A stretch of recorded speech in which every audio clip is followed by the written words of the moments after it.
So that's going on. But basically, praise the Lord. So that's going on. But basically, I got up this morning, and first of all, I want to say, wow, it is incredible that, like, how many videos I've done, how much is taking place. There is now a metric that can prove this is now U.S. history. And what I mean by that is one of the number one search terms last week, ways that people found this YouTube channel, was through searching the words verbatim, U.S. history. I mean, I didn't know what was going to happen. Hoping I was to make it to Yale University, find out what happened to my friend Chris at High Point, and just hopefully not have been homeless this long, right? But it didn't turn out that way. I've been homeless coast to coast because I have to be. And I mean, think about that. I have literally been in the states of Nebraska, Ohio, Tennessee, Nevada, Colorado, all the states, ocean to ocean, without a home in the greatest country in the world. That's actually happened.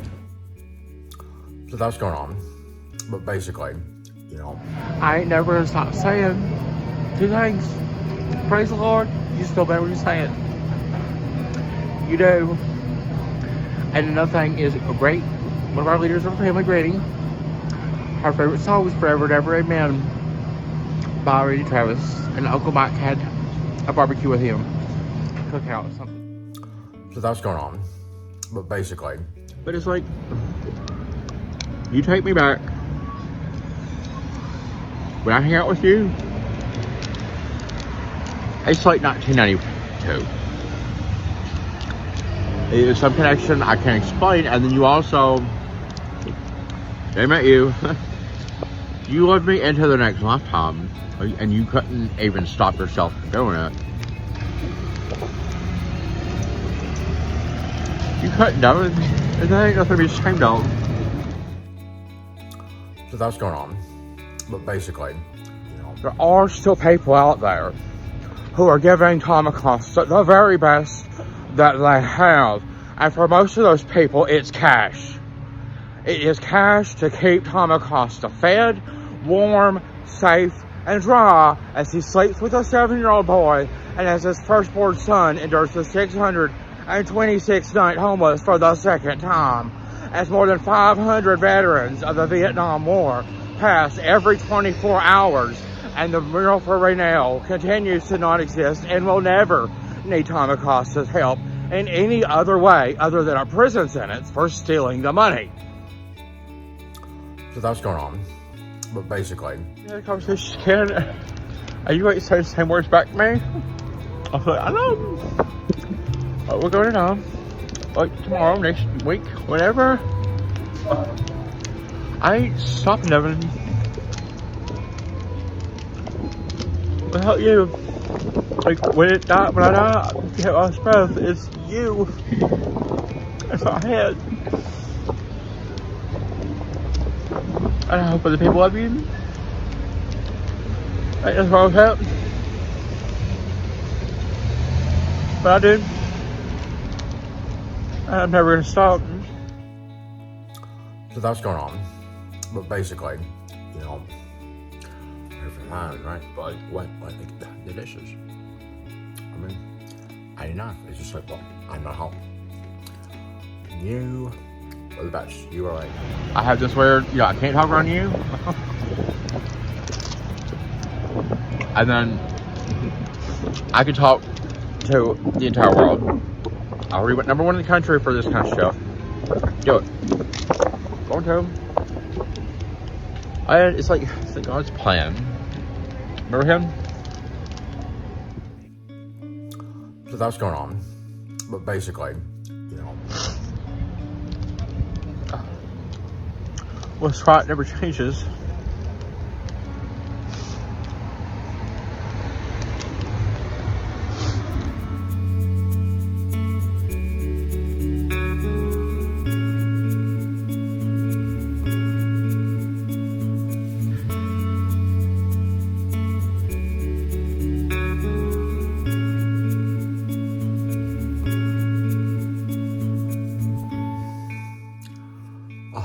I just loved it. Like, it's just better. It's the best. It's just your way of handling out. I need to tell you it matters. I don't know that, and you should know it, and it's really good the way you did it. And Praise the Lord. I'm still alive, trying to defeat homelessness, determined to do it, and fight for all that's right for all of my family. This video is what I want to try to do the best I can right now on the very best kind of introduction. I want to say a few things. This video is mainly about what happened to me recently over the last few days when I had to leave San Francisco. The reason I had to leave San Francisco is it was about 2:30 in the morning, and I had to leave the homeless shelter because the homeless shelter could not keep me safe. From two older men that were having like the fight number 5. And they were so close to all these fights, right to my bed. My bunk bed, I'm on the top bunk, had been knocked around. Like, I was in it, and it was like, we're about to fall off. That happened. And the homeless shelter staff, they were present, but they weren't able to really, I don't know what like management was, or it was middle of the night, I don't know why, but it just became, as I'm 16 times more likely to die, just for being homeless. I want to talk about a few things, but specifically this fight here, it became very apparent to me, okay, I'm at risk because these are boomers with blades and bad balance, and they're not going to try to hurt me, but they probably can. They're so close, it keeps happening. This is a risk. I need to leave, and I was leaving with the assumption or hope that I will come back, in a day or two, because I can leave and come back at this homeless shelter every 48 hours at 24 hours a day. So I'm here every 2 days. So that was kind of my mindset, and I did accomplish that goal. So I was not a failure at all in this situation. I want you to understand real well, real good right now. I left the homeless shelter. The only reason I left it was because my safety was threatened. I was also not able to sleep and everything like that. But the main thing was, which is also important, the main thing was I no longer felt safe there. Okay? That was the only reason I ever left the homeless shelter. And I also, when I left it, had plans to come right back as soon as I could, hoping that the situation would be improved. And I do think, so far, I got here last night, and it does appear maybe one of the people that were fighting left, or something, it's no longer a threat. I think that what happened, the best way I can explain about why the fighting was happening, it was two older guys who looked like they had probably been, probably divorced, probably had a family, probably had, wives at one point, probably had children and careers in their youth. These people are not likely to be at the 60% likelihood for being homeless that I'm at, 38% for surviving my parents' divorce, and 22% on top for being gay. These men were not gay, and whether the parents were divorced or not, they're 65. So still they may have that likelihood, but the conditions on why they were fighting was, one of them, from what I can gather, one of them sold the other one's pack cigarettes and like a little dollar store radio. And it was kind of like, what you should understand, this is almost like a prison fight. It was kind of like I've already lost everything I have. I'll be damned if I'm gonna lose my cigarettes and my radio. And it was just kind of like, these two men were just kind of like goats. That fight, it was just kind of like, we're not gonna give up. Like, it was just kind of like, I've already lost everything I had. I'm not losing this. Both of them had that attitude. So it was like they already had brawls, and for whatever reason, the shelter staff just never removed one or both of them or whatever. Like, it was becoming a situation where I have to take control of the situation by relocating my homeless body somewhere else again. Okay, I already stayed at over 300 different places in 2023 just to make it through a night. I'm right here on purpose because I wanted to show you this aquarium, and I just thought, like, people thought like fish, an ocean, had the whole freaking ocean.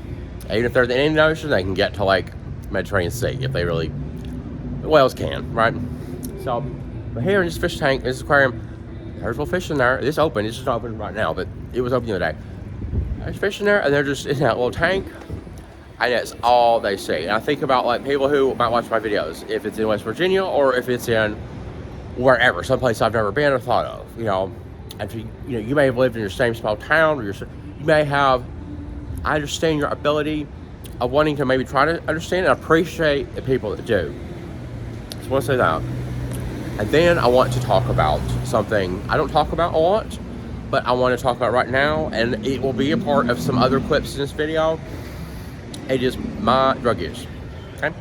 I don't talk about it a lot, and I'm talking about it now, and here's why. It is something that does happen, but I don't talk about it a lot.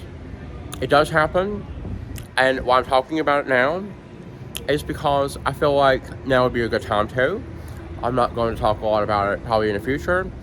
And relevant to this video, it is important because you need to understand, like I said right now, is why did I leave the homeless shelter at 2:30 a.m.? Because my safety was threatened. Who was going to actually help me get somewhere else? Where could I go? Okay, I think that's like Friday night. I think it was, you know, late at night. Who is going to pick somebody up at the homeless shelter? Okay, I don't know anybody here in San Francisco. It's going to be somebody that's going to have drugs. Okay. I felt more safe with this person than I did at the homeless shelter. And I only left for my safety and planned on coming back. And I did come back. Okay, I'm sober now. I want to tell you that the drug use that I do is, you know, I'm not shooting heroin. You know, it's speed, it's crystal meth. And here is, it's important to say this, I think. There was definitely an element to the situation that I was in where you need to realize people on both sides of World War II use the same drug. This drug will give you, it suppresses your appetite, which is and has been something that, you know, when you have nothing to eat. I remember everybody I know pretty much knows I'm homeless, and last winter I was saying, please, if you can help me get to rehab, let's go. And I was showing you people sleeping on the snow outside of church over and over and over again. And I was saying the words, if we can get to a rehab, let's go. And nobody that I knew, and everybody on YouTube, not one single person actually was able, or did a thing at all. So we have that. And then I also want to say, you know, the superhuman strength and the emotional detachment that can give you. There was a time I was in a vehicle after already going. It's not a perfect video. I'm not going for an Emmy. But I want you to know that's what I'm talking about. If I'm in an Uber and I hear Mariah Carey and Babyface, every time I close my eyes, that song, I didn't want to hear that song or be emotionally connected to me and Stevie, my first love, who was dying of lung cancer, and is the only person, one of the only people that like goes back that far and is like, Karen, right now, okay? There was nothing Stevie could have done in that environment I was in. But if I had had crystal meth, which I did have, in kind of preparation for it, I've got to get back to that homeless shelter. I can't let anything get in my way. That is why I'm telling you, I used it, and that was exactly what happened. I was in Uber, and I heard a song that was very emotionally touching to me, and I was already prepared for something like that to happen, and now it happened, but it's not going to affect me or help me. You know, if I sit here and cry about it, it's just going to make the situation worse. So, in preparation and knowledge of that event kind of happening or being possible, which did happen, that's why I'm telling you, I used the drug on the way back. This video is kind of about those things, and I would really, really love for you to see what I say about drug use at the end of the video. I remember I only left because my safety was threatened. My goal would have been to not have even had to leave. That was, you know, I had came to San Francisco because I could not continue working, and all the good that happened in Denver, I couldn't make any more good of it. So it was time to come here. Then I was at the hostel waiting on the homeless shelter wait list so I could get into the homeless shelter. Then I get into the homeless shelter, and it's no longer safe for me to stay at the homeless shelter. There's going to be a lot of clips where I might be repeating a lot of things. I just want to say my videos are not like, I'm not going for an award. I'm not trying to win Emmy. I'm not using this for some sort of career portfolio. The main reason I'm doing this is, I think that my videos may be able to be helpful in the prosecution of my father sleeping with a 7-year-old boy. All of it, whatever it is. I just feel like if I have enough transparency, which is why I'm talking about drug use now, which is why I'm showing you sometimes me at different stages, you remember, I've never been home in 638 days. There is never any respite. There is never a time to completely relax. Today, the homeless shelter, there's always other sounds, other stimuli, other people, all of the time. You can't even have drugs in this homeless shelter. I've never even tried to bring them. I don't carry drugs. I'm single, never married, 0 lifetime arrests. I feel like that people want to have a one-size-fits-all a lot of times with drugs, and I just want to say, maybe we'll get more into that topic later on. We definitely will with some different clips, but I want you to have more of an open mind, or maybe you won't. Like it doesn't. You're gonna do what you're gonna do. But it's important for me to say along with this video collection I have might be helpful, and it's also, I think, strengthened by me saying what I'm talking about right now, my drug use, and that if I was to sit here and deny and say it never happened, that would weaken everything. I feel like just saying right now, it exists. I don't go out there chasing it, searching for it. I never pay for it. It's just kind of like something I can't more explain any more than that right now. But let's get into where I went. What I did was I went with someone who told me they were 34, and they were from close to the same area I'm from in West Virginia. They were in Bristol, Virginia. And he told me we would go an hour and a half outside the city to where he lived on a farm. And he showed me pictures of where he lived, and I immediately was like, outside the city. Do you hear all this city noise and the buses? Like when I'm doing my video, all that all the time? Well, guess what? It was quiet. It was peaceful. It was the country, and it was just like, I just needed that so much. Loved it. And I would like to actually live in this place. I believe, and you will find later in this video, I'm going to say, would like to live there. If, things can be different, like that place could be my place, I would live there, and I will absolutely pay for the UAs myself. I'm so confident that I would be able to function there, be successful, and not even be thinking about doing drugs. Like, I am that confident. I just want you to know that, and that has been my policy for a very long time. There's also a couple things I want to say right here before we get into it. But I want to say that, like, when I was at Detox back in August of 2023, and I had been there before, and this is what happens at Detox. When you're Detox, they take your phone away. Everything else, you cannot, nothing, time goes on, but you're not defeating homelessness. All you can do is, like, call around on a payphone to see if there's a space available with no money for a drug rehab facility. Most days, nothing happens, and you're not making progress or being able to look at information or do anything at all, ever.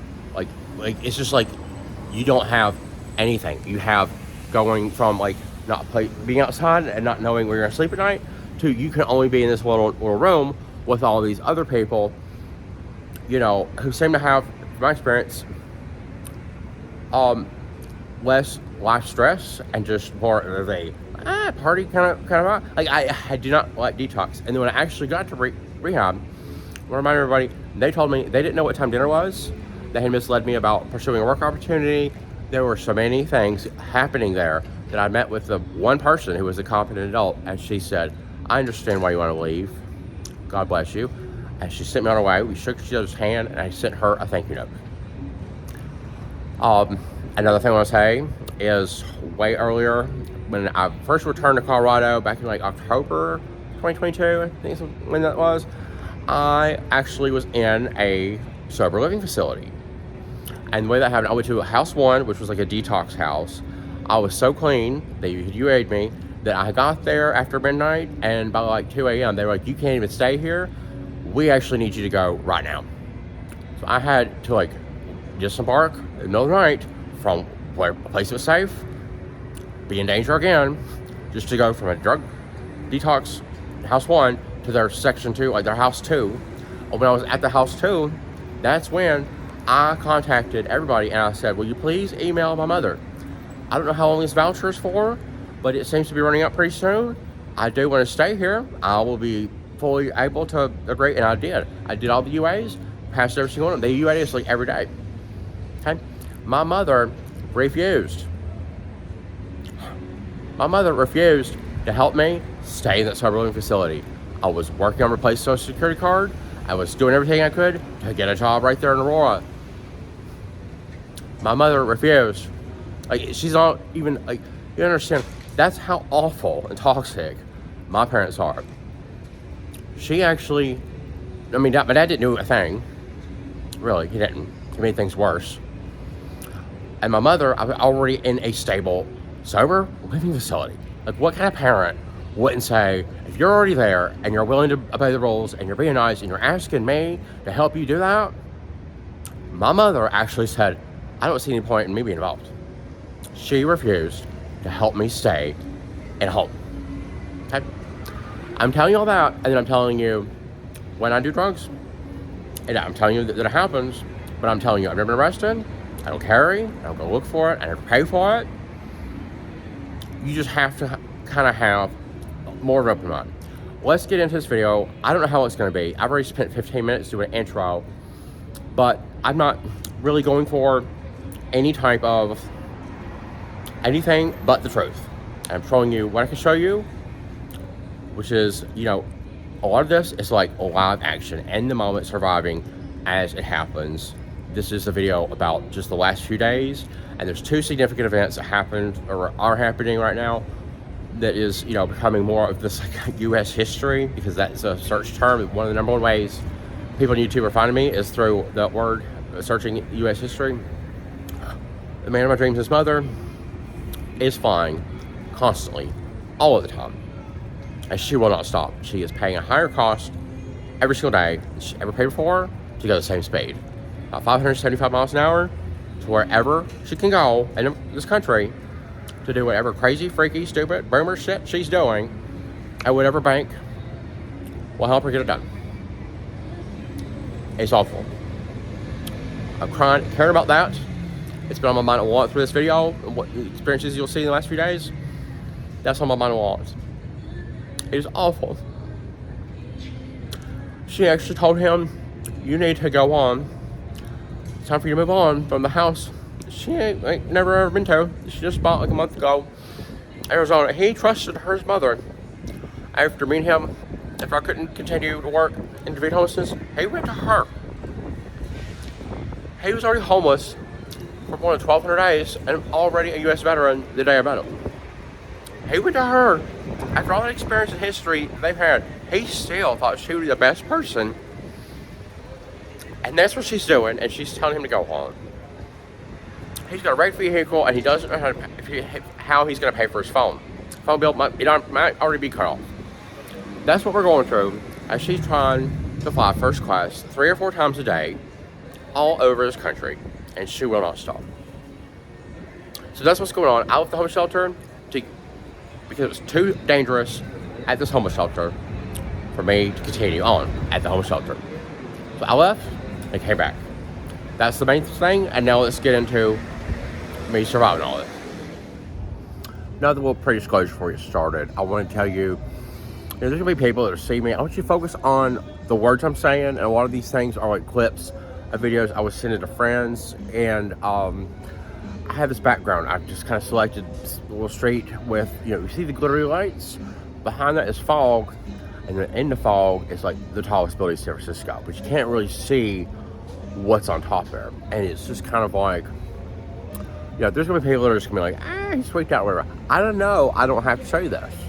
I'm deciding to show it to you because I want to be transparent, and I believe more in what the things I'm saying. That is what matters to me. It's the point of, like, I don't know for sure if I die tomorrow. It will still be important to me that this video mess it up. And I believe if I'm around next year, this video might be, I really do hate to speculate on like what will be a smash, because Michael Jackson was like, remember the time, it will be a #1 for weeks and weeks and weeks.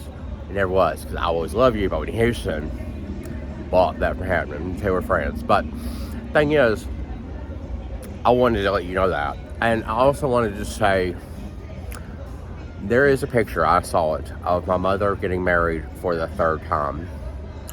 My mother, I don't believe, was an influence of anything at that moment. But just looking in her eyes, or looking at that picture in her face, and my mother was never going to show me pictures. You gotta remember, I have the only digital collection, but I have most of the family pictures, but I don't have very much of me as a teenager, and I don't have anything about my mother's worldwide travels. With that one picture of her in Egypt, and very, very little of almost anything else. Almost very nothing of her second marriage. But like, whatever you might feel is so, if this is going to be like, because I think I'm going to call this video Drugs, Dreams, and the Deadliest Sins. I think that will be the best title. But I saw this picture of my mother, and it was just Uncle Dave was in the background. It was at the Putnam County, Florida courthouse, and I always remember, that was how last year, it was a big thing. I remember thinking about, what is someone going through their head when they are on the courthouse steps, not church this time, and they are promised to God, they are going to love, goodbye, and cherish somebody who had only been in America, like, yesterday, for the first time ever, in his 60s. He's a Saudi Arabian arms dealer. Just think about that. I know we're rolling to the video. Here you go. It's going to be a few clips, various parts of me in this house and outside. You'll notice it is completely different from San Francisco. This extreme change. It's like, how do you ever acclimate? I noticed this right away when I was homeless. I was in Wilkesboro, in the country, and I loved it then. Back then, I couldn't stay in Wilkesboro for a lot of reasons, but I did like the country environment. So you're going to see, this will be a good video, I think. Well, hi world. I'm at home. I left the homeless shelter for a little bit. What's happening? The bummers were trying to kill each other in there. So I came out. Doesn't this look like Lindsay Lohan in The Parent Trap? I love it. I came out here to outside of San Francisco, my new friend, and we're having a great time. It's peaceful, it's country. I love it. It's like not McDowell County country, it's like Pacific Ocean, Bette Miller and Britney Spears country. And I just want to say, my friend Chris, good looking man. Haven't seen him in a while, but everybody loves him. He's having a hard time, and I care. I care about, we're not caring about if I have anything to eat. We're not caring about Chris either. And Chris, you were loved all the time. I mean, I am the man of my dreams, I think. Pretty sure. I love it. I love this kind of environment. This is like what I was aiming for instead of San Francisco, but I had to go to San Francisco as much as I can. I think like right over here, rainy. It's California. There's water here, not at Tom House's house. This area here looks like the end of Glitter. Mariah Carey movie. This is the house I'm at. There's like an upstairs nook, bedroom. I slept in this room last night. There's a bedroom over here. Here's the kitchen. You see how this is a great place. Beautiful. But it's a mess. Makes me so mad. But I feel like I'm home. That is home. There's the dishes. It's nice stuff, but like, I don't know what shit is. You want a spoon, you gotta wash one. Is he gonna take me out tonight? I hope so. You never know.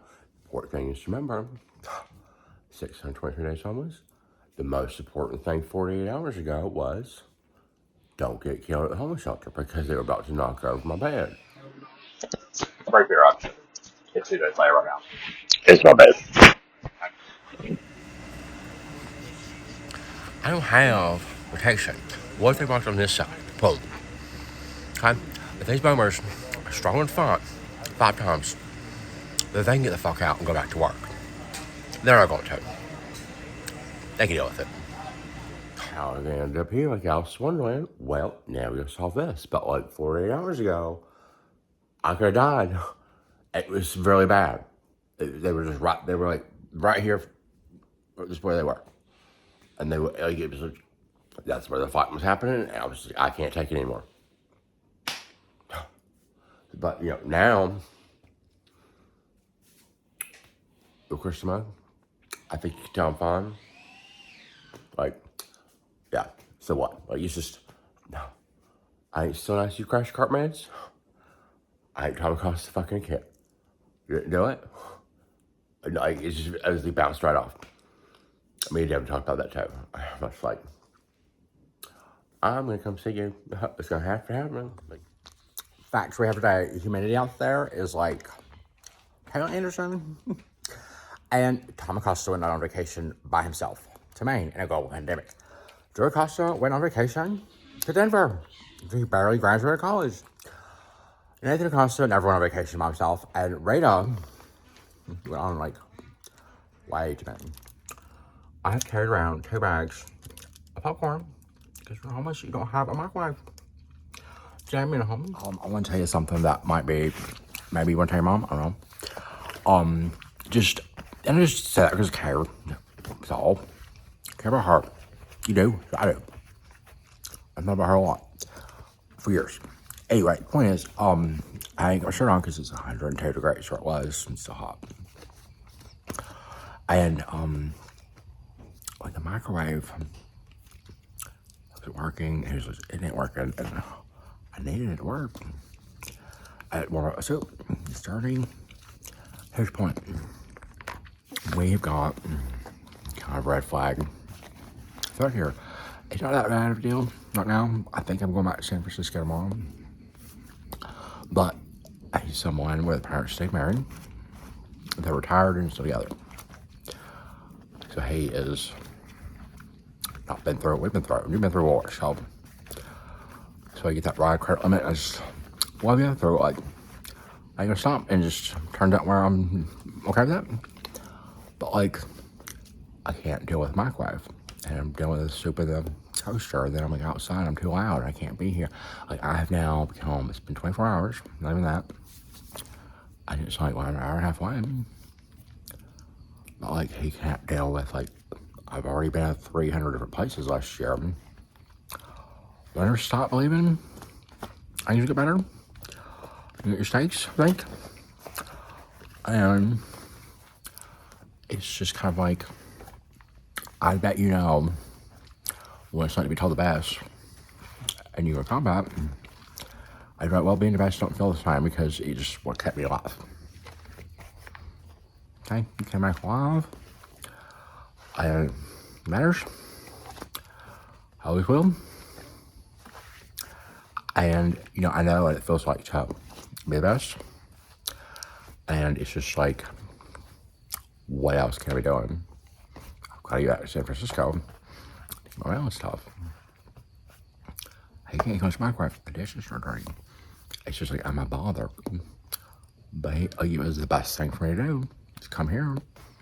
It really was. We had bummers with blades and bad balance and bad attitudes and, you know, workers that couldn't help deal with them any better. It was just like, I gotta get out of here. I was like, I also didn't want to be there, but like, it was dangerous. So I want to tell you that you never did this.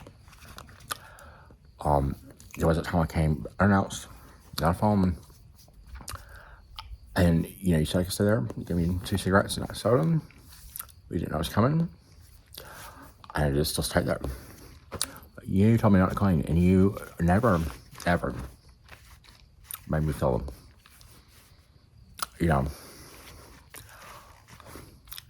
I think you need to know that. You're still a lot more beautiful. Because you care and you can't help it, and it's nothing wrong with it. I love it. And you need to know, I think, something came from your mother. I think like when you first met me, I knew you were just like, the best in the world. Like, just on an undescribable level on that. But you're like, we have to spank drugs, but let's not do them. And we didn't. So if I'm all high right now, I'm dealing with a microwave. And someone who is able to deal with reality, because it's not something you can live about. And we can't. I just doing better than anyone else. I just love you. I ain't gonna stop. Did you get mistakes? How you doing? Well, that's my game. But like, we've clearly failed. Like, when you have, not just Tom Acosta and the boomers, Harold McBride and Cecil Pastor, but we have Lillian Comer, just graduated and became an educator, I think in Mercer County. Can't handle Tom Acosta. It's just too rough for her. She's not able to be a fit, relevant person capable of being an employee at Mercer County Schools. She just isn't. She can't deal with that. Neither can Flo and Ori, old principals, McDonough County Schools, Johnny Gale Pennington, my stepmom's sister. They're just busy, not caring, no, everything. It's just a part that I know that we are not caring about this. We weren't caring about homelessness veterans and so much. Every county's in bad shape. Worse shape now. I had two uncles, oldest ones. George and Dad's son, homeless, defeated it, died prematurely, cancer. Bob, married temporarily. These boomers tend to keep doing. But he also survived falling into a black vagina, and a baby came out of it. We found out about that later, but he totally... What's happening? Huh? Nothing. My Uncle Bob totally succumbed to suicide with a shotgun, and I think we've seen enough here. We've seen clips of me in this drugged out stupor, right? I'm high on crystal meth. What are the words and the thoughts coming out of my head? I'm concerned about someone I love. I'm concerned about getting back to San Francisco. I'm concerned about the people that are irresponsible and closer to my dad geographically, some of them in leadership positions. I am concerned about the things you probably would be concerned about if you were me and not even on drugs. That was such an important part of this video. And I want you to also understand very clearly, I mentioned we had a red flag, and the person that I was with, they ended up not being 34, they were 36. Maybe a bit of a technicality. I don't want to go into the reasons, but basically I think that they didn't really mean to mislead me on their age. But I want to tell you absolutely one of the things in my 641 days of being homeless this time, absolutely, people that are from a nuclear family where the parents are still married have always been the number one biggest threats to me and my safety. The person, Josh Eves, that cost me the job in Colorado because he was going to keep sleeping, not with the married man he was sleeping with, but with somebody random. That whole situation, his parents were in a nuclear marriage. They were still together. My kidnappers, there was two kidnappers. One of them I'm ready to forgive. The other one, the younger one, his family, I'm ready to forgive one of them, and for reasons I'll go into later in another video. The other one, the more dangerous one, the one that was instigating all of it, also came from a family where he was, from a family where his parents stayed together. Beth Hayes, the woman who drove away from me when she couldn't find the homeless shelter, mashed on the gas, the woman I had given 1,000 hugs to previously, her parents were in a nuclear marriage. The people that are the most risk to homeless people in my experience, have been people who have never had their safety, their sense of well-being, their everything destroyed when they have to survive a divorce. This was part 1 of the video. Part 2 of the video is also very important. Part 2 of the video is going to be a mashup of clips of me that I assembled. It is me actually, I want you to understand, so where was that drugged out stupor that you just saw? The next section of the video is me on my journey back to the homeless shelter. I'm in Modesto, California, an hour and a half away from this homeless shelter that I'm at, right here it is, in downtown San Francisco.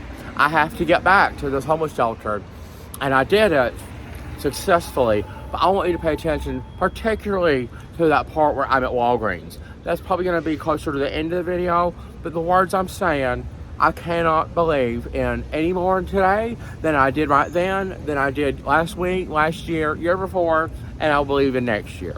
It's so important. This video is probably one of the most important videos I've ever done. And I'm not ashamed, I'm not afraid, because if you go back and listen to the words I'm saying while I'm in this drunken stupor, and notice, I'm safe. I have removed the threat. The boomers out of control out here, they're not threatening me in this house. I'm largely alone. Okay, do you understand the reasons why somebody like me would make that decision now? Given your options, stay here with the boomers for fight number 5 and the blades and the bed rocking and the staff unable to keep me safe. Okay, I was actually successful. Now, in order to get all this done, it pretty much did require me to do crystal meth. I've already done crystal meth before, and I've talked about that at the beginning of the video, and I have some more words to say at the end of it. I'll go ahead and tell you right now, drugs won't lead to any miracle cures for anything, okay? They just won't. You don't do them, don't do them. Just keep not doing them. But I want you to see, under the conditions I was in, what was on my mind in multiple instances. Now we're going to go to part 2 of the video.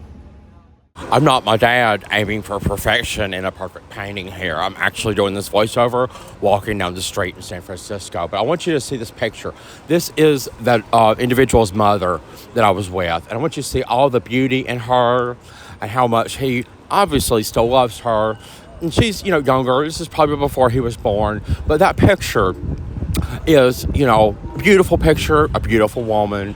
And I thought of her a lot when I was there. And I just want you to know, all the good that had happened that this individual could have provided for, his work on the farm, I feel he had already done the maximum amount of good. What he's doing now is crystal meth quite frequently. He has a home. He's protected. He is not 16 times more likely to die. And he was also very apprehensive at the end because I did enter a state where we did a little bit more crystal meth, and I knew I would be on this journey where I'd be coming out. He said he would take me right back to the homeless shelter he picked me up from. I kind of knew already he was never going to do that. Instead, the plan was he was going to drop me off to the train station nearest him, 45 minutes away. Before we left, I actually wrote a note to the people who live next door, the people who employ him, the people who own this farm, the people who probably would want the best, best work out of him and him to do the best.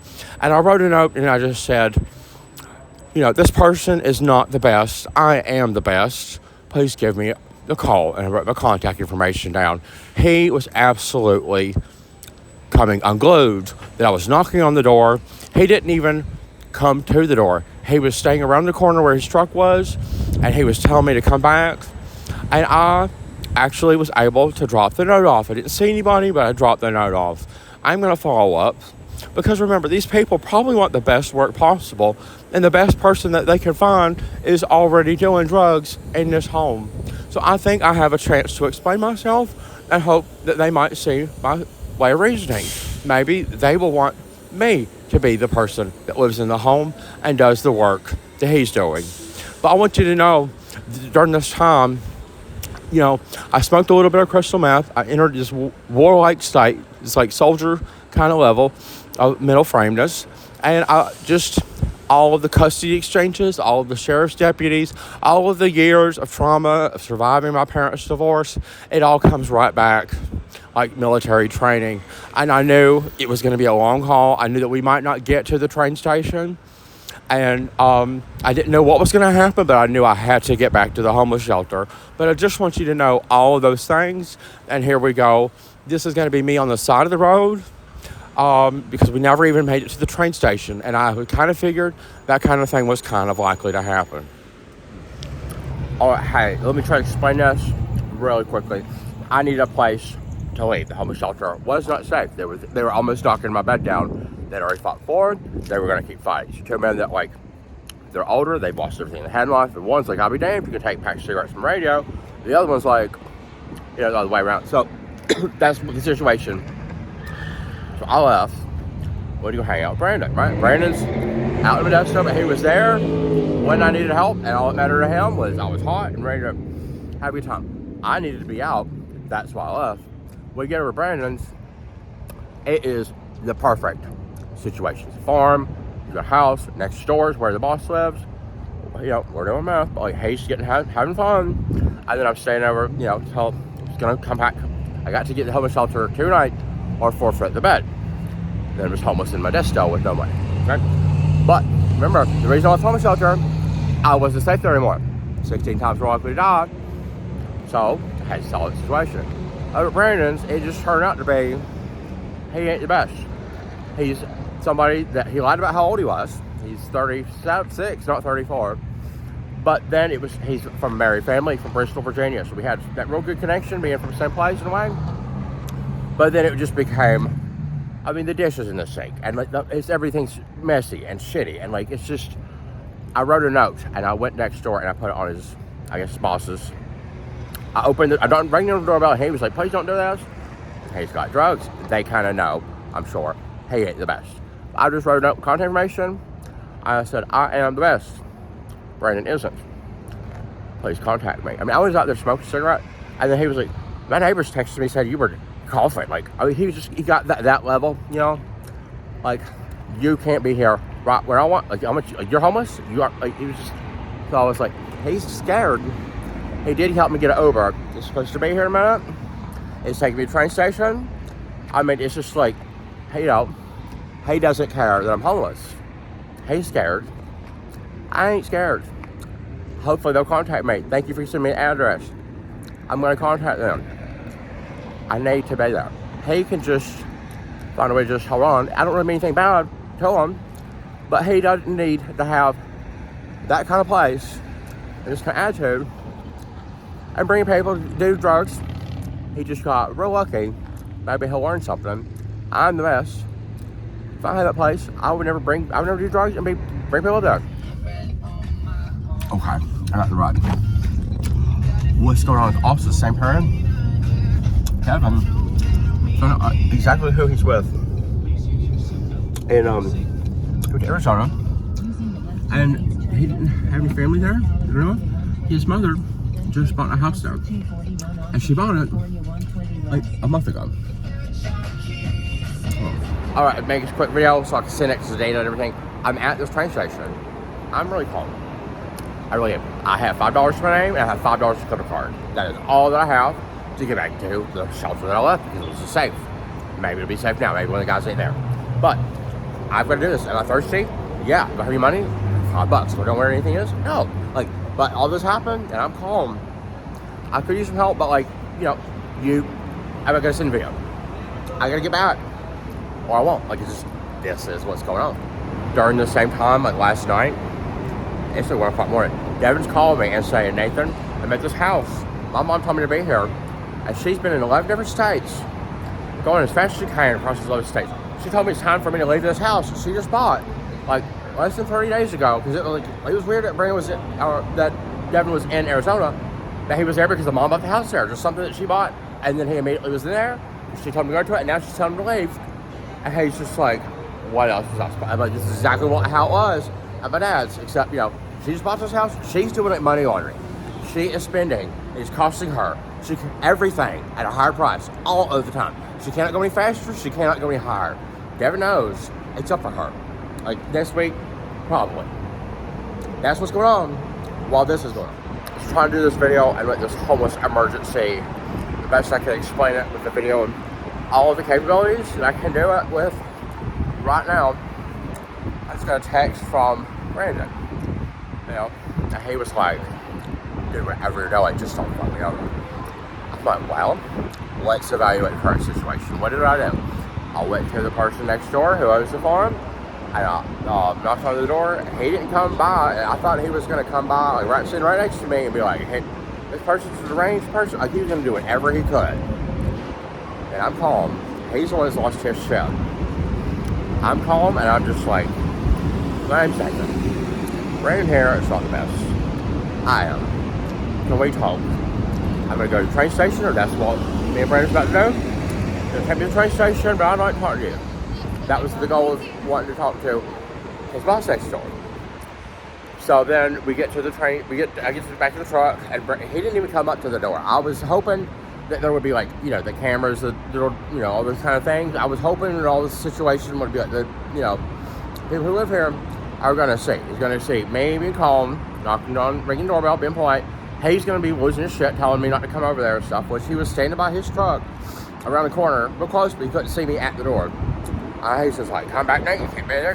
He's hating it, because he can tell I'm calm. He knows he's been shitty, and I'm calm, and I'm coming over to where he doesn't want me to be. Yesterday, he didn't want me to be on that side of the porch where they could see me. Today, I coughed, smoked a cigarette, and he's just like, you know, he was being real deliberately mean, because they texted him and said, like, are you okay? They knew someone who was there, heard me coughing. It was just like, he's being bad. They didn't know who I was, so they probably thought I was bad. Then, you know, later today, I'm knocking on the door. Brandon is not even with me at the door. You know, his parents are married. Everything, every single custody exchange, it's all coming back to me. It was coming back to me as I was walking out of Brandon's house. It was just like, here we go. Don't know how much hell's about to break loose, but I know the situation's about to be where Brandon is going to hate this. I have a fair degree of certainty Brandon is not going to be violent, he's not going to be threatening, he's going to hate it. But I have already been with this person long enough to determine he doesn't have weapons. I think that, like, I'm physically, we're equal, and I don't think that he's going to turn into a kidnap situation. You know, nothing like that. I had to be a parent, and I went to knock on the door, they didn't answer. He seemed to know that they were there. There wasn't a vehicle. The situation was, I ended up opening the door real quick. It was unlocked. I opened the door. I dropped the note, and he doesn't see this. He knows I had this note. I don't know. He could go back there. I'm gonna still email or try to contact this person. But I just wrote this note, my contact information, and it just says, "I am the best. Brandon isn't. Please contact me." All I really want to do is just have them where they can contact me. I'm going to try to. But Brandon at this point is just like, what the fuck? I go back to the truck, and I'm like, let's go to the train station. And he's just like, what the fuck, man? And he's losing it. You know, it is like, he doesn't realize everything you were going to give me, whether you get me to the train station or not, it's just, then I get to the train station. But this little case exchange with you is over. There's no more, you know, all the good was going to happen between you. I was already kept safe from the homeless shelter. And then I became a problem to you. And I was able to determine, see, this place is perfect. It doesn't get any more better than this. And here you are, you know, come from a family that's married. Do you think you could be shitty like this? Go pick up a homeless person because they're hot and go have fun with them because you want to. You know, drive an hour and a half away, and then you just want to get rid of them. You know, and then you are so uncomfortable. You are squealing. It's like a pig going to harvest. Like, we're about to kill it. It's just, he hates it. That's how it. So like, we're in the truck, going to the train station. On the way, it's like 45 minutes away. I'm like an hour and a half from San Francisco. And he is like, hating it. Hey, I'm just texting on my phone. I don't. Do you know where a store is? Do you know where a store is to get some? Yeah, I know where store is. Where? Can you walk to it from here? Huh?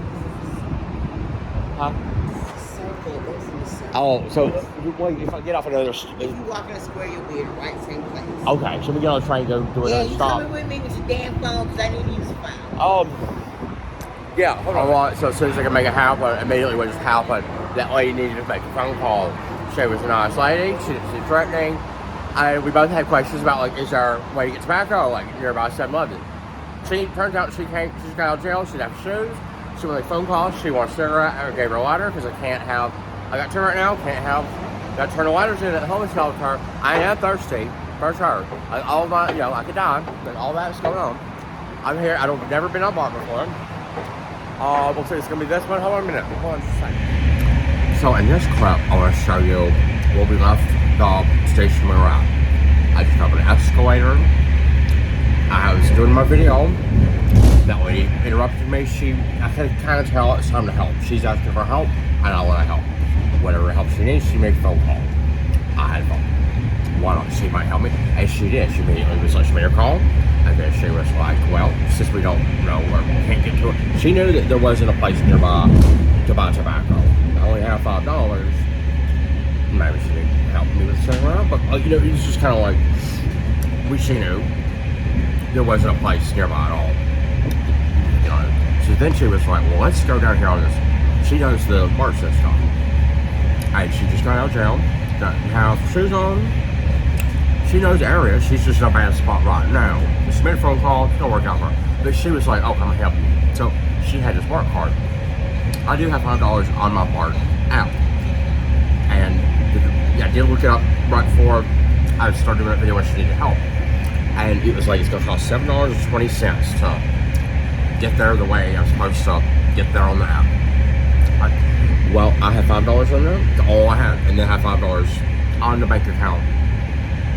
I had like $4, I could make it $5. It's like, I have no money on that, but it'd be like $5.02. It's all the money I have. And it's actually overdrawn. This is the spot being, I'm at like 35, 70, whatever, already overdrawn. I only go, and they're at like 37 cents in savings. So that's what's going on. But she was gonna help me. She was like, tell them it took their money. So we do go up to, I've never been to this way of, I hadn't done this yet. I remember, I'm only here. The whole situation, I'm thirsty, for sure. What's their own? Hungry. Everything. I've got to get back to the shelter, which was not safe for me to be at, which was the whole reason I left it at 2 o'clock in the morning. That I had to, worry about was I going to be able to get into it. And that person that helped me with, as I'm running out of money at the hostel to wait to get the wait list for the shelter, Ben is like helping me with the, get to the shelter, helping me stay at the hostel long enough to where I was called to get to the shelter. I get to the shelter. I'm waiting on all of my mail to get there. So the debit card, so I can go to California DMV, get my driver's license, go back to work. But I was at the shelter. I had already been worked out the night I left and decided it was not. They're about to turn off the bunk bed off. I'm right here where the fighting's happened. I can't move. The staff can't do anything about it. I mean, they're just like, the staff is not. It's something where, for my personal safety, I gotta go. Okay, this is what it comes down to. Who else is going to help me? No, it was Brandon. So, as I'm coming back, I just want you to know, this is what's going on, the reasons behind it. So I'm going to get off at this other station, and I'll maybe show you exactly how it is. I have never used this, ever. But this is what I have to know. I want to get back to shelter, then I'm just right back. If I get there, I'll be successful. Okay? But all I'm doing, all this, like this, would you be scared having,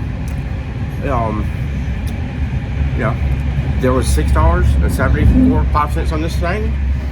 I scanned it at the thing. She left. She apparently, it became a situation immediately where, like, when the guy, she had a card too, it had 40 cents on it. The one she gave me had $6. I just lucked out. But as soon as, the second that she just figured out, y'all right? The second that, like, her card, she didn't get what she wanted out of the, tell them I put money on it, it didn't work. That guy was like, nope, no, he was like, because I was like, well, she seems to know everything's going on. Let's just kind of, she's like, take care of your baby. So I was like, let's go on her way. Well, as soon as it didn't work out to where she did not get what she thought she was going to get, which was free money on this card. Maybe it happens sometimes, I don't know. Well, she was like, she just quickly was like, you know, bye. Like she was just immediately, the whole exchange with her, gone. But it's like, she helped. It's fine. No. But she helped in a major way. I was willing, able to help her. I was going to come to her assistance as she wanted a cigarette or to make a phone call. Like I knew it was going to be one of the two things. And I knew that you see my shoes on, it was going to be what was. So just try to be kind and help her. And it worked out. But it was a short exchange. I never see her again. Still don't wear, you know, from here. This stop? No, that's not this one. See, I have to know already. We didn't Castro Valley, we're going to no, but it wasn't Castro. I have to know that fast this time. And remember the phone. We on DC Power, honey. This video is only possible because I'm the man of my dreams. Gave me this battery pack that I charged at Brandon's. It is 100%. If I did not have that, this video would not be being done because I had the ability to video on fly as going through homeless emergency. Because he knows, he cares. This is what he could do. This thing is like $300. He can power a laptop. The next station is Bayfair. Alright, we'll do a clip later. Next clip, it's been like 2 minutes. I saw this TV up there. It's got the route. Okay? It shows me, I got a picture. Now I know about how many more stops it is. Getting off of Montgomery. I'm thinking about my mother and how we listened to Alan Jackson. Living in Love. I did ride BART in 2007. One time with her. In 2007.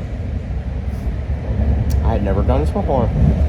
I've got some basics. Homeless people cannot make mistakes. If I make a mistake, I get on the wrong stop, I'll just pay that much. There could be like, you know, having to get through the card again. There's just, it doesn't already have enough. So technically, I don't really have enough. I might be able, have to, if it works out in the dollar amount increments and everything, it's got to all fall into place to where I might possibly be able to get $7.20 on your cover card. Take $2 of the $5 that I have. Is there light at the end of the tunnel? Well, change subject. This is just transitionary with where we're going. Maybe those people that if they're internet brands will contact me and be like, I don't know. But I'm gonna have to follow up with that. Probably it's gonna have to be me. Braden right now, he's at the ocean stage. He doesn't understand exactly. He doesn't know how to do to make the same situation that he's in get better. And he is so scared. I'm super calm. You'd be freaking out. Braden would too. And if you're married, if you're a person that comes from a family that's been married, you ain't never been through like all hell breaking loose doing custody exchange like all the time. After the whole divorce, the whole getting divorced, like all that. This is still the best. This is number one, America's best family, matured for 10 years, and then it divorced itself. America's number one TV hometown, way over there. I didn't get divorced. They did. Alright, next whole clip in my homeless emergency. And knowing pretty much that this is U.S. history, not just it is. I missed a stop. I was writing a post. I was, engaged in, something. I was trying to do something while I was waiting on all these. I missed. I went down for half an hour away because I missed it. Just like, I would like to get a drink. It's only $5 I have at all right now. I didn't get back to the shelter. It was awful that I missed, but like it happened. All we can do now at this moment, which is pre-recorded, so this happened like the second you're watching it, it's already happened in a good way if the video made it up. Just can't send it up. And once you get Wi-Fi again, hopefully the shelter, go forth with the bed. And here comes the rescue train. Here's the light coming into the tunnel. This is the train that will take me to what this app says is the best way from here to get back to the shelter that I only left. Going right back to, hopefully, in time. But I only left it because the shelter couldn't keep me safe. I'm just getting back what I already had. And all this has to happen. Now, I did, in a way, have this opportunity, possibly, that has to keep coming forward with the situation over there at that farm. The people that are dealing with Brandon have to decide, we want to deal with Nate. And they should decide that right away. If I was them, I would do it. Like, I have to make sure they feel sure that I am them. That all still has to happen. I have to do all that without a home and get back. Brandon, send me a text. Whatever you do, don't fuck me over. I think you already fucked yourself over, Brandon. I ain't doing anything to vengefully hurt Brandon. It's just right now in this moment. Like, I found out at 2:30 last night in the morning. Man, my dreams called me. The homeless U.S. veteran, homeless for more than 1,200 days. On the day I met him 4 years ago, and he's homeless right now. He is at a home in Arizona, a state that he hadn't really been to. He went there because the mother purchased a home like a month ago and said, stay here. She was going to come in. I think she's there maybe today.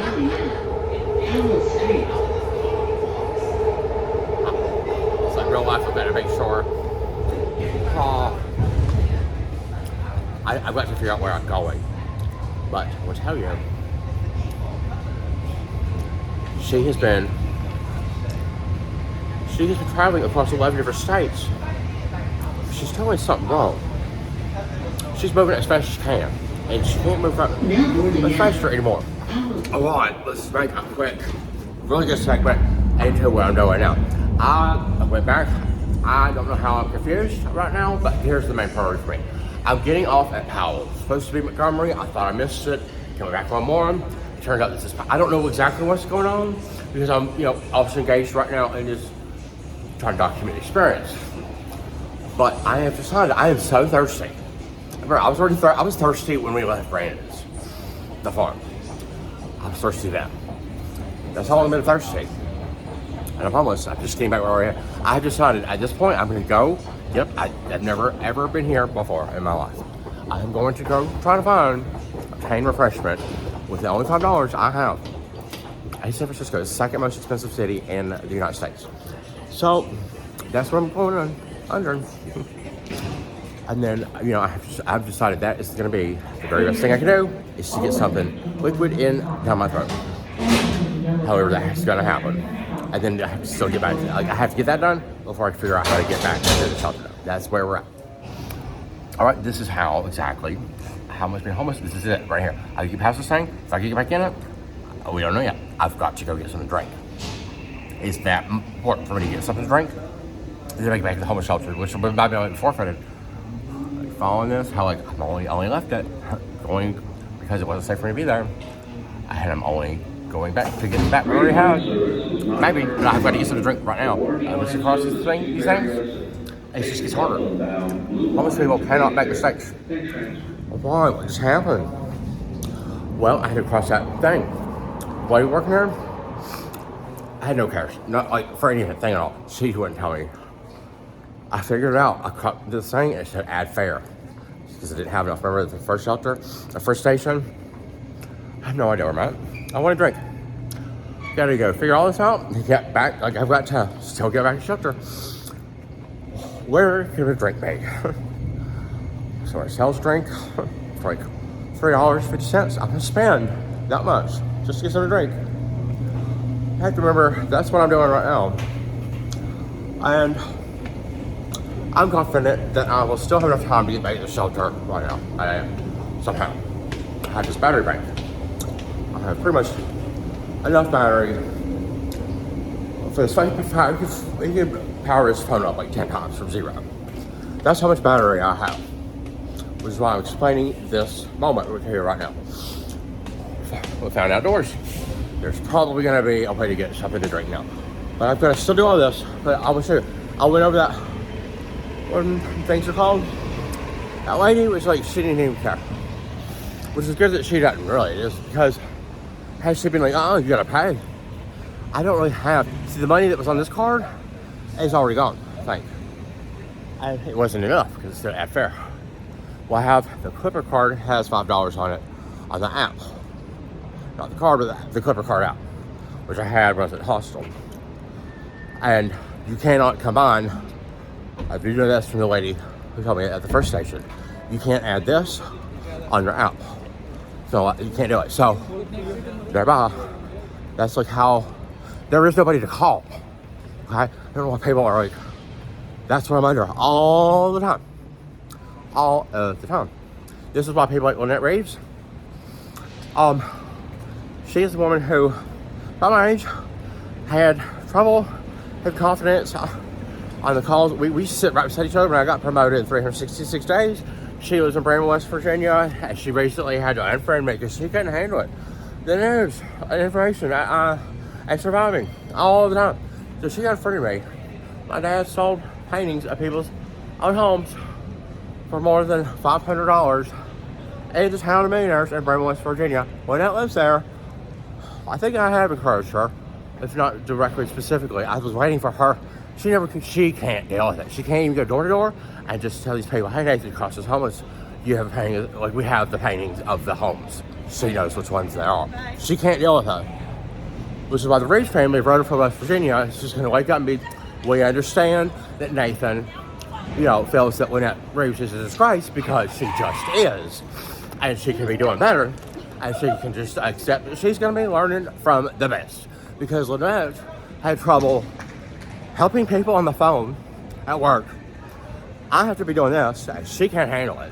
She could be helping by going door to door to the people who pay Tom Acosta, paying to their own homes, and paid them over $500 after Tom Acosta made me homeless. Before he started sleeping with a 7-year-old boy. I have to deal with all that, and this one right in front of me. And that's why Lynette Reeves, you're just gonna have to learn from the best, girl. You're just gonna have to. You're gonna have to become. Everybody is a part of this whole situation. And I don't know why. Immediately when I'm just saying like we should be, expression care would be the best thing. It's free, pretty easy to do if I really believe you're doing it. And she quit caring so much that she's gonna learn from the best. Hey, in the greatest country in the world, I found a Burger King. Burger King does have small drinks available for $4.49. I'm not willing to spend $4.49. I'm willing to spend $3.50. Not that much. I'm thirsty. And we're gonna have to hope for the best, see what happens. I'm not willing to spend that much because after all everything I've been through today, for $2, I know at the tobacco store, I can get a Swiss or sweet. Maybe 2 cigars. I don't like cigars, but it's all I can do. I need to have something to drink now, and I need to get there. Just so I can save. Praise the Lord, wait for another day. That's gonna happen. Go get that tobacco. I just don't get that either from the home, or Lynette Reeves, or, everything we go. Like, I need that. I need that right there. And then I can just keep going for the tomorrow. But I need that to happen. There's Walgreens up here. We're trying to Walgreens. I have $2.36. I just remembered in a Walgreens app. I think I used it when I bought the Pepsi like 4 days ago. There might be a situation where there might be like a little bit of Walgreens help me, but it's probably already gone. I think it is. Right, here we go. For $1.21. I can get this straight for him. I have 44 cents available. I knew it took like something off, but it was weird today. I have 44 cents in Walgreens rewards money. And right here, like San Francisco was the town where they were on COVID and things got bad. People were just like stealing shit out of Walgreens. Now, like if you want your waffles, you gotta push for help. So, I mean, I kind of knew that. I want to tell you, like, I'm hungry too. They got sushi up here. I am not going to shoplift. When I get to I don't have any other way to make food come into my body right now, and I am hungry. It's not really much to eat over there, but it's Brandon. Just couldn't ever tolerate the idea of, even offering me to go buy my food. I mentioned that to him. The Amazon Fresh Money. I'm hungry. I am not going to shoplift at all. Because I never did. I had done that 2 times while homeless. One time I was walking along in Denver in the summer, and I just went to a store and I just grabbed a yellow Gatorade right there at the store and I just walked out. I didn't want to do it, but I was so dehydrated. I had nothing else. No way. There's nothing else to do. The other time was after I got robbed at my apartment, when I was sleeping at my old apartment in the laundry room. Hold on a minute. I just left Walgreens. Literally, it's right here. And got good news. Well, I got a drink. That is mission accomplished on getting a drink. Now I have to get back to the homeless shelter, which is it's been the whole second half of this day, which is very, very. Brandon, driving the truck, took my phone. We almost flipped over in the truck. And I was like, at that moment, this is how I need to say this. Very important to say it. Right here, right now, like this. Like this is Dad pulled a car over. Because I'm family leader, saying being the best, I am the best. This has been being the best. Okay?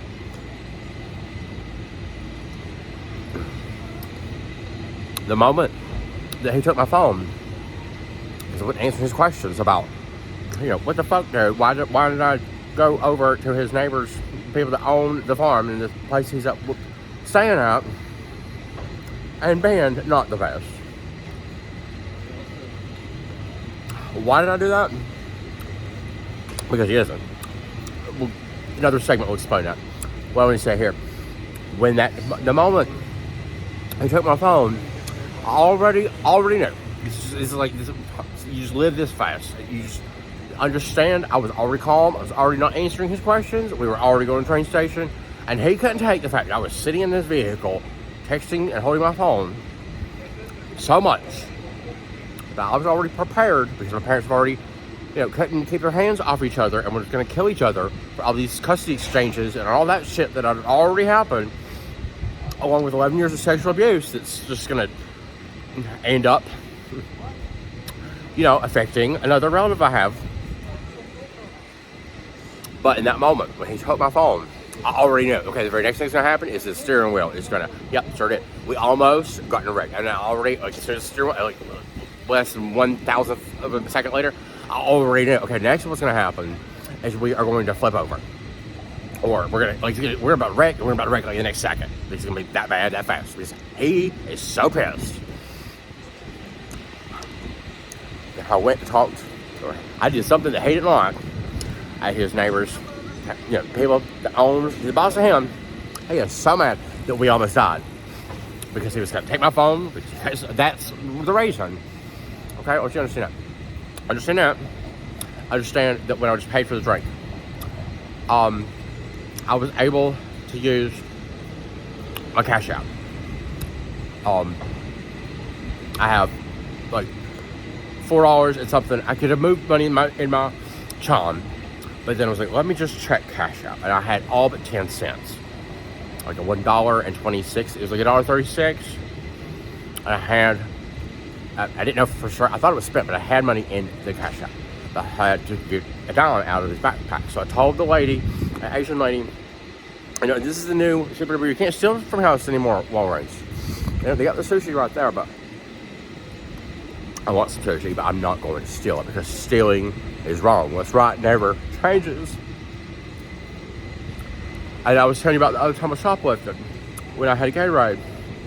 The only other time I've ever shoplifted in my entire life, and it was while I've been homeless the second time, was after I got kidnapped, after I got robbed in the apartment laundry room that I was staying in. I was wet, and I stopped there, and it was kind of like I was on trains. I think I was going back to Aurora, and it was so wet and cold, the snow. I put up clothes in there, and started to dry. I got warm. I washed my feet in the sink, and then I fell asleep. I was tired, cold, homeless. Used to live there, and I knew that place to be there.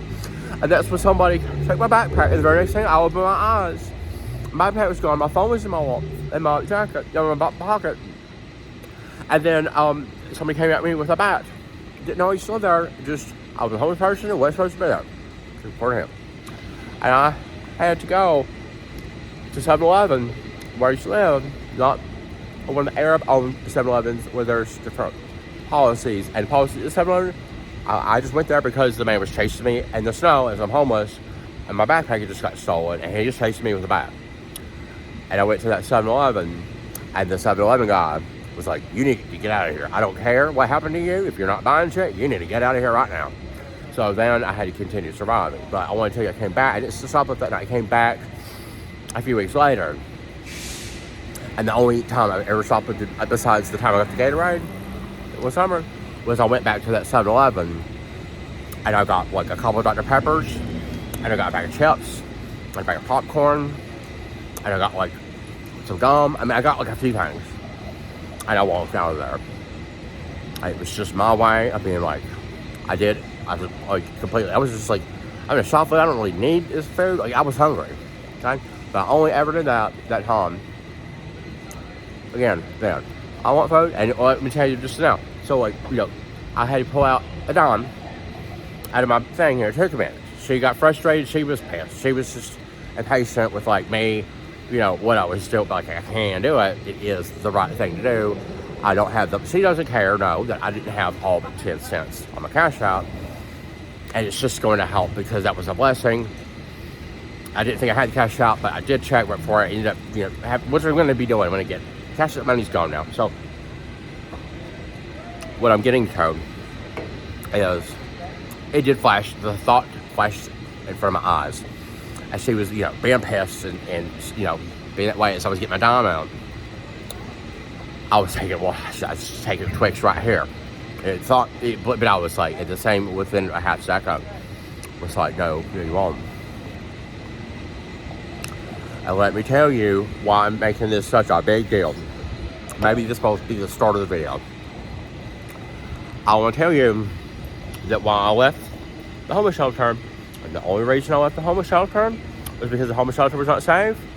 Because 2 old bummers who were probably divorced with families that they're not taking care of because they never did, and now they're homeless, and they're fighting so much. It's like the 5th fight right beside my bunk bed. It will not stop because the homeless shelter staff are just not able to contain these 2 bummers who are not going to stop because they've already lost everything, and one of them has stolen the other one's cigarettes and a radio. And, you know, these bummers have lost everything, and the staff is just, it's just a situation was they're not able to keep me safe. I left for that reason.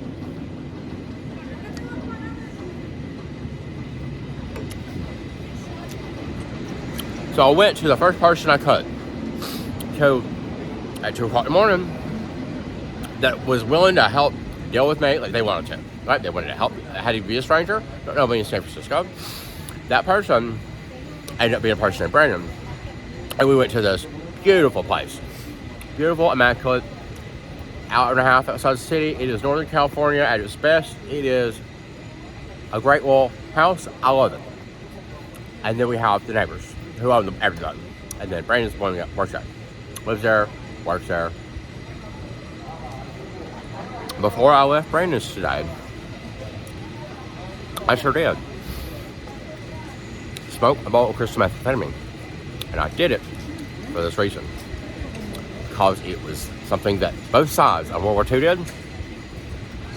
They give you superhuman strength and vigilance. And like when that truck was about to flip over, I smoked the meth because I already knew shit's about to get wild. I'm hungry. It's already gonna be appetite suppressant. Well, I never left the homeless shelter to go get meth. I left the homeless shelter because it was safe. Well, only way to get into safety when you're homeless. Newsflash, the homeless shelter wasn't keeping me safe. I could have died. These bummers have bad balance and blades. Okay? As family leader, it's the only person that gives a shit about Nathan 24/7, besides one other person.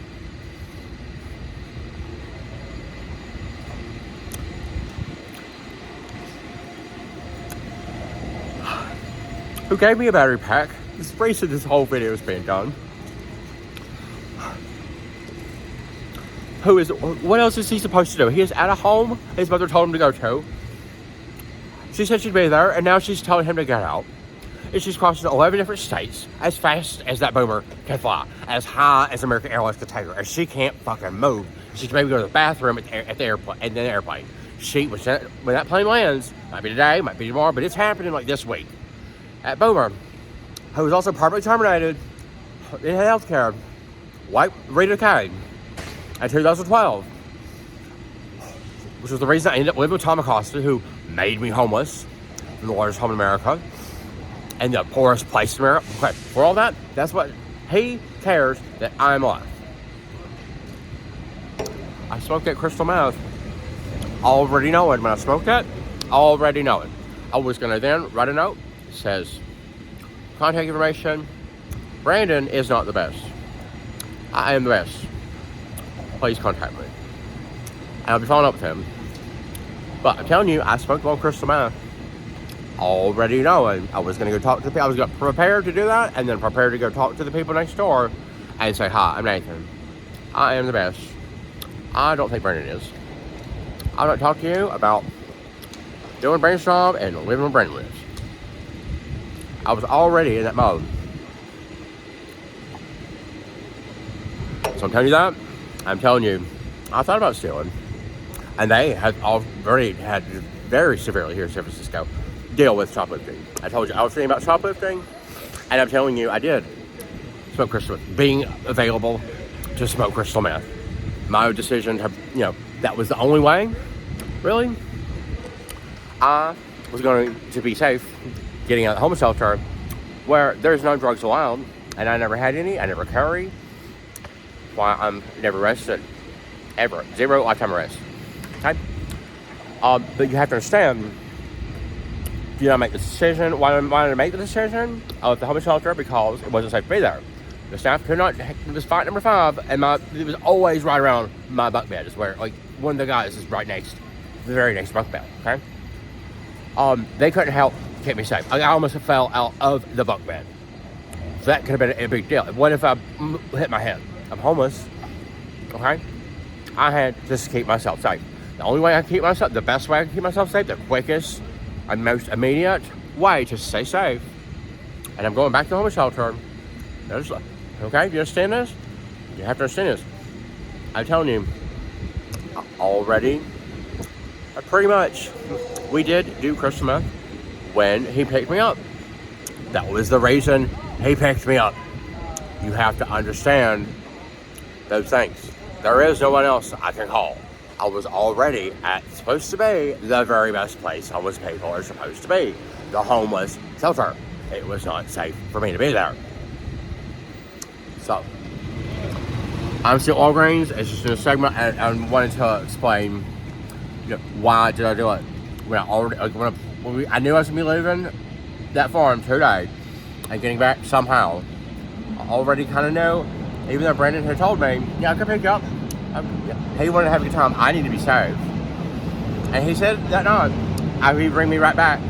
But it's an hour and a half away, and I already kind of figured, but I already know, kind of basically. He's never going to bring me right back here unless he's got another reason to be right back here. I already knew that before I even got to deal with it. Okay? And sure enough, he was like, I'll take you to this train station 45 minutes away, so the hour and a half way that he drove. But I want to explain to you the reason I smoked it today. The only reason, because it gives you an emotional, it gives you that, the reason that, all the reasons that the people in World War II did it, on both sides. Okay?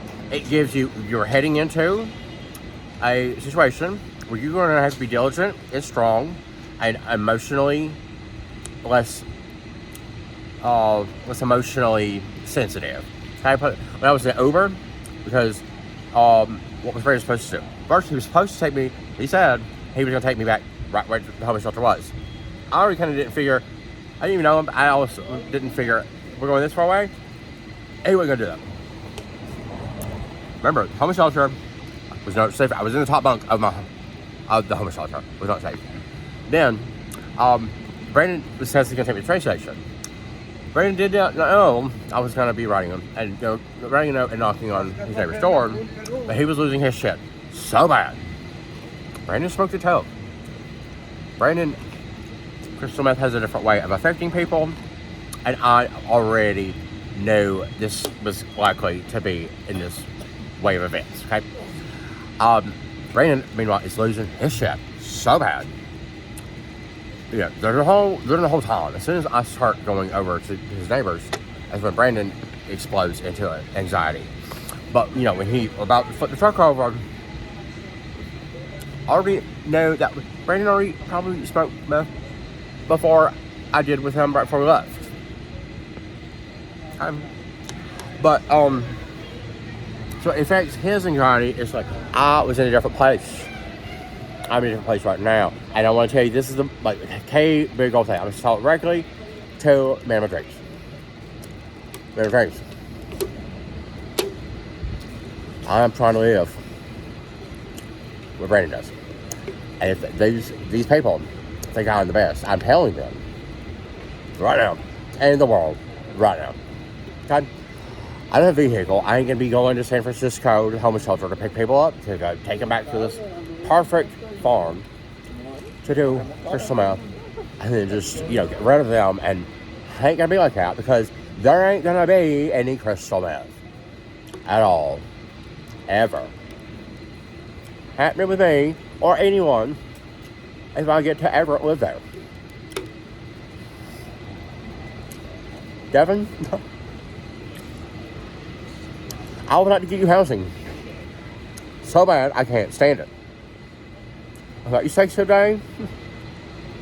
We were talking about this shit last night. If these people at all think I'm the best, I'm telling them right now in the world, and we don't even know who they are yet. But I'm going to send them this video. I'm going to tell these people, Devin, I don't care. I will pay for the UAs myself. I am so confident in my ability to not have to be doing it, being around it. I'm so confident that it will not be an issue. I will pay for UAs myself. For whatever terms we want to talk, I will pretty much say yes. Okay? There will not be any crystal meth. And everything that means, if these people allow me to stay there, one of the very next things I'm going to tell them is, well, there is a homeless U.S. veteran that I've been in love with for 4 years. And his mother cannot fly any faster or go any higher. The American Airlines can take her today, tomorrow, whatever it is going to be, because she keeps, you know, going across 11 different states as fast as she can, like 3 different states in one day, because she's doing something wrong. And she told you to be at that house. A house that she bought a month ago. And now it's telling you to get out and it's time for you to go. And like just 3 days ago, you were like, if you meet in 24 hours, we had 2 days ago. Those are the conditions we're under. And David, I want to live here. I want to defeat homelessness, and I want to do it right here. I mean, it was just all this whole experience of being there today, yesterday, last night, not before that. It was always like a very spiritual, a connection to the place, and how there was interpretations of like Granny's place and stuff, and Nancy had chickens. Devin, if they allow me to live there, I'm going to ask them if they allow you to live there. Devin, I want to marry you. This is how serious I am, Devin. I want you to be safe.